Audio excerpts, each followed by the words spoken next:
বিশ্বের তথাকথিত super power, যার নাম শুনলে একসময় বাঘে মহিষে একঘাটে জল খেত, আজ তাদেরই পা কাঁপছে।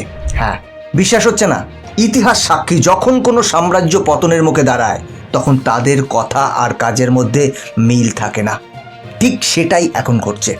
যে আমেরিকা একদিন আগেও বলেছিল ইরানকে মাটির সাথে মিশিয়ে দেব, সরকার বদলে দেব, আজ সেই আমেরিকাই বলছে না ভাই, সরকার বদলানো আমাদের উদ্দেশ্য না। কেন এই ডিগবাজি? বন্ধুরা, আজকের এই ভিডিওতে আমি আপনাদের এমন কিছু খবর দেব প্রমাণ সহ, যা শোনার পর আপনি বুঝতে পারবেন জিও পলিটিক্সের দাবার বোর্ডে আসল চেকমেট কে কাকে কিভাবে দিচ্ছে। খেলাটা সম্পূর্ণ ঘুরে গেছে। দেখুন, জিও পলিটিক্স কোনো সরল রেখা নয়, এটা একটা গোলক ধাঁধা। আমরা যারা গত কয়েকদিন ধরে মধ্যপ্রাচ্যের পরিস্থিতি পর্যবেক্ষণ করছি, তারা একটা অদ্ভুত প্যাটার্ন লক্ষ্য করছি। আমেরিকা এবং তার পশ্চিমা মিত্ররা এতদিন যে দম্ভ দেখিয়ে আসছিল, ইরানের পাল্টা মারে সেই দম্বের বেলুন এখন ফুটো হতে শুরু করেছে। হ্যাঁ, ভেঙে চুরমার হয়ে যাচ্ছে সেই দম্ভ। মার্কিন পররাষ্ট্রমন্ত্রী মার্কো রুবিও পরিষ্কার জানিয়ে দিয়েছেন যে ইরানের রেজিম চেঞ্জ বা সরকার পরিবর্তন করা এখন আর আমেরিকার লক্ষ্য নয়। এই হঠাৎ পিছু হটার আসল কারণ কি?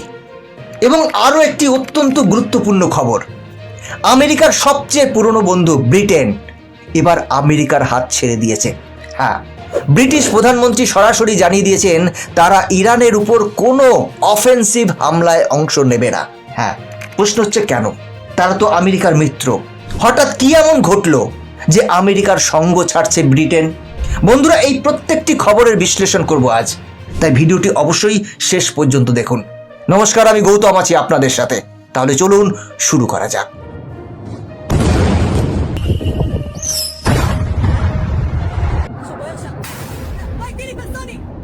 বন্ধুরা, প্রথমে এই খবরটি একবার দেখুন।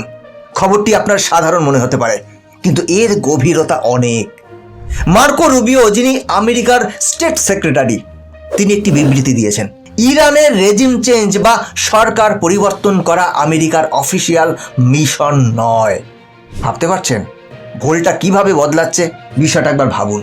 যে যুদ্ধটা শুরুই হয়েছিল এই হুঙ্কার দিয়ে যে ইরানকে শিক্ষা দেওয়া হবে, তাদের সরকারকে উৎখাত করা হবে, আর আজ যখন ইরানের মিসাইল এবং ড্রোনগুলো আমেরিকার বিভিন্ন ঘাঁটিতে বৃষ্টির মতো আশ্রে পড়ছে, তখন তারা বলছে না, আমরা তো সরকার বদলাতে আসিনি।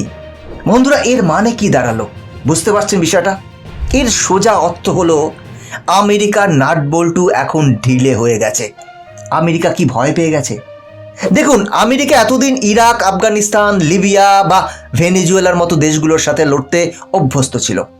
সেখানে তারা চাইলেই সেনাবাহিনী নামিয়ে দিত, প্রেসিডেন্টকে কিডন্যাপ করে নিয়ে যেত, অথবা বছরের পর বছর ধরে সেই দেশ দখল করে রাখত। কিন্তু এবার লড়াইটা ইরানের সাথে। ইরান কিন্তু সেই ধাতুতে গড়া নয়, সেটা এতক্ষণে হারে হারে বুঝতে পেরেছে ডোনাল্ড ট্রাম্প। তাই এই ভুল বদল করছে। ইরান অলরেডি প্রমাণ করে দিয়েছে যে তারা সুপার পাওয়ার না হতে পারে, কিন্তু তারা একটা গ্লোবাল পাওয়ার। আর তাদের সেই ক্ষমতা আছে যা দিয়ে তারা শুধু নিজেদের রক্ষা করবে না, বরং মধ্যপ্রাচ্যে আমেরিকার যে কোনো ঘাঁটিতে আঘাত হানতে সক্ষম। তাই মার্কো রুবিও এখন বলছেন তাদের লক্ষ্য হলো ইরানের মিসাইল বা ড্রোন শক্তি শেষ করা, রেজিম চেঞ্জ করা নয়। এখানে আমেরিকার একটা সূক্ষ্ম চাল আছে। রুবিওর সাথে এটাও জুড়ে দিয়েছেন যে যদি ইরানের জনগণ নিজেরা সরকার বদলায় তাতে আমাদের আপত্তি নেই। আর এটাই হলো আসল খেলা। তারা সরাসরি যুদ্ধে পেরে উঠছে না, তাই এখন তারা চায় সিভিল ওয়ার বা গৃহযুদ্ধ উস্কে দিতে। কিন্তু মাঠের বাস্তবতা ভিন্ন। রুবিওর এই নরম সুর প্রমাণ করে যে আমেরিকার পায়ের তলার মাটি সরে যাচ্ছে। তারা বুঝতে পারছে ইরানে গ্রাউন্ড অপারেশন বা সৈন্য নামানো মানে হলো আত্মহত্যা। তাই তারা এখন বলছে সরকার বদলানো আমাদের কাজ নয়। এটা কি কোনো দয়া? মোটেও না। এটা হলো ব্যর্থতা, পিছিয়ে যাওয়া। যখন বাঘ শিকার করতে গিয়ে দেখে শিকার পাল্টা কামড় দিচ্ছে, তখন বাঘ দুপা পিছিয়ে আসে কৌশল বদলানোর জন্য। আমেরিকাও এখন ঠিক সেই অবস্থানই নিচ্ছে। তবে সাবধান, রুবিও কিন্তু একটা হুমকিও দিয়েছেন। তিনি বলেছেন সবচেয়ে বড় এবং কঠিন হামলাটি এখনো বাকি আছে। এর মানে কি? তারা কি জাপানের মতো নিউক্লিয়ার অপশন ভাবছে, নাকি কার্পেট বম্বিং, যাই করুক না কেন, ইতিহাস বলছে আকাশ থেকে বোমা ফেলে কোনো জাতির মনোবল ভাঙা যায় না, যদি না সেই জাতি ভিতর থেকে ভেঙে পড়ে। আর ইরান, তাদের তো এখন আরও বেশি ঐক্যবদ্ধ মনে হচ্ছে, কারণ সুপ্রিম লিডারের মৃত্যুর পরেও যেভাবে তারা লড়াই করছে, তাতে এটা এক প্রকার নিশ্চিত ইরান সহজে হার মানবে না। আমেরিকার কপালে দুঃখ আছে। এবার আসি দ্বিতীয় খবরে। এটা আমেরিকার জন্য একটা বড় চাপ। বন্ধুরা, জিওপলিটিক্সে একটা কথা আছে, বিপদের বন্ধুই আসল বন্ধু। কিন্তু আমেরিকা দেখলো বিপদের সময় তাদের সবচেয়ে পুরনো বন্ধু ব্রিটেন পিঠ টান দিয়েছে। ব্রিটিশ প্রধানমন্ত্রী স্টারমার ডোনাল্ড ট্রাম্পকে কার্যত হতাশ করে দিয়ে বলেছেন, আকাশ থেকে বোমা ফেলে সরকার বদলানো যায় না। ব্রিটিশ পত্রিকা গার্ডিয়ান এবং দ্য হিলের রিপোর্ট অনুযায়ী ব্রিটেন পরিষ্কার জানিয়েছে তারা ইরানের বিরুদ্ধে কোনো অফেন্সিভ বা আক্রমণাত্মক যুদ্ধে জড়াবে না, তারা কেবল ডিফেন্সিভ অবস্থানে থাকবে। অর্থাৎ যদি ইরানের মিসাইল ব্রিটিশ কোনো ঘাঁটিতে আঘাত করে তবেই তারা জবাব দেবে, কিন্তু আমেরিকা বা ইসরায়েলের সাথে কাঁধে কাঁধ মিলিয়ে ইরানে হামলা করতে যাবে না। কেন এই সিদ্ধান্ত? একটু ভেবে দেখুন। ব্রিটেনের এই সিদ্ধান্তের পেছনে আছে ইরাক যুদ্ধের ভূত। ইরাক যুদ্ধে আমেরিকার মিথ্যে তথ্যের ভিত্তিতে জড়িয়ে পড়ে ব্রিটেন যে মূল্য দিয়েছে তাদের জনগণ আজও তা বলেনি। কারণ ইরাক যুদ্ধের সময় আমেরিকা দাবি করেছিল যে সাদ্দামের কাছে মারণাস্ত্র আছে, তারা মারণাস্ত্র তৈরি করছে। কিন্তু কি হলো? সাদ্দামকে খতম করার পর সেখানে কোনো মারণাস্ত্র পাওয়া যায়নি। মানে যেই দাবিটা আমেরিকার তরফ থেকে করা হয়েছিল ইরাককে আক্রমণ করার জন্য, সেটা ভুল প্রমাণিত হয়েছে। ফলে ব্রিটিশ এমপিরা পার্লামেন্টে দাঁড়িয়ে বলছেন, আমরা যেন আবার আমেরিকার লেজুর ভিত্তি না করি। ব্রিটেনের এই সরে যাওয়া প্রমাণ করে যে পশ্চিমা বিশ্বে বড় সড়ো ফাটল ধরেছে। এতদিন আমরা জানতাম আমেরিকা যেখানে, ন্যাটো বা ব্রিটেন সেখানে, কিন্তু এই যুদ্ধে আমেরিকা একা হয়ে পড়ছে।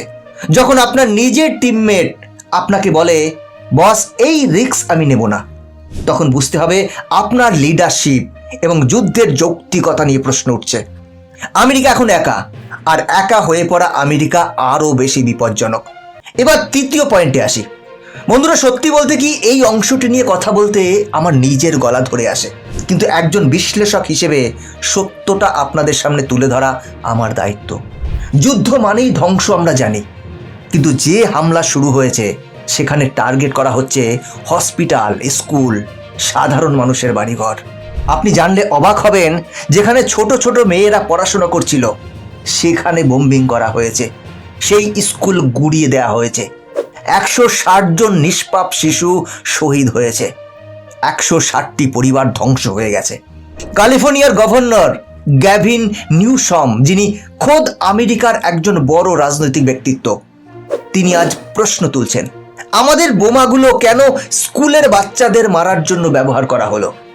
আমেরিকার ভিতর থেকেই এই প্রশ্ন উঠছে। কিন্তু আমার প্রশ্ন হলো, আমাদের তথাকথিত মেইনস্ট্রিম মিডিয়া আজ কোথায়? ইরানে যখন হিজাব ইস্যুতে কোনো আন্দোলন হয় তখন এই মিডিয়াগুলোর ঘুম হারাম হয়ে যায়। তারা নারীর অধিকার, নারীর স্বাধীনতা নিয়ে বড় বড় বুলি আওড়ায়। কিন্তু আজ যখন 160 জন ছোট ছোট শিশুকে মারা হলো, তখন এই মিডিয়াগুলোর মুখে কেন কুলুপ? তাদের কি বাঁচার অধিকার ছিল না? আমেরিকা বলে তারা ইরানি জনগণকে মুক্ত করতে চায়। এটাই কি তাদের মুক্তির নমুনা? 160টি শিশুকে পৃথিবী থেকে মুক্ত করে দেওয়া, একে আপনারা জাস্টিস বলেন? ধিক্কার জানাই এই তথাকথিত সভ্য সমাজকে, যারা শিশুদের লাশের উপর দাঁড়িয়ে রাজনীতির দাবা খেলছে। বন্ধুরা, এটা একতরফা কিন্তু হচ্ছে না, এটা কিন্তু সব পক্ষ থেকেই হচ্ছে। সাধারণ মানুষ কিন্তু আহত হচ্ছে, সাধারণ মানুষ মরছে।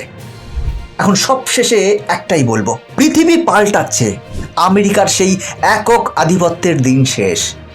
ইরান প্রমাণ করেছে আপনি যদি বুক টান করে দাঁড়ান তবে সুপার পাওয়ারও পিছু হটতে বাধ্য। ব্রিটেন প্রমাণ করেছে অন্ধ আনুগত্যের দিন শেষ, আর 160টি শিশুর মৃত্যু প্রমাণ করেছে এই যুদ্ধের আসল চেহারা কতটা কুৎসিত। বন্ধুরা, এবার আপনাদের কাছে আমার একটি প্রশ্ন।